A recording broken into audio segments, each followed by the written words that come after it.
Neftçilərdə icra hakimiyyətinin arxasında 220 saylı məktəbin yaxınlığında 5 mərtəbəli Leningrad layihəli binanın 4-cü mərtəbəsində qanuni bir otaqlı 2 otağa düzəlmə bir mənzilin təqdimatına gəlmişəm.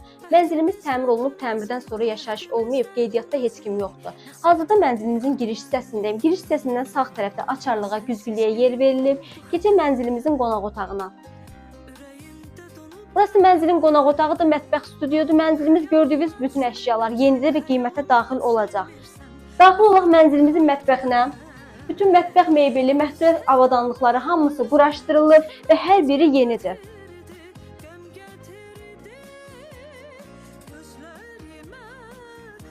Sənədi kubçadır, qeydiyyatda heç kim yoxdur. İstilik sistemi mərkəzidir, binanın qazı suyu işığı daimidir. Burası mənzilin hamam otağı ilə sanitar qovşaq bir yerdədir. Binanın həyəti yetərincə geniş və əlverişlidir, həm maşın saxlamaq üçün, həm uşaqların oynamağı üçün.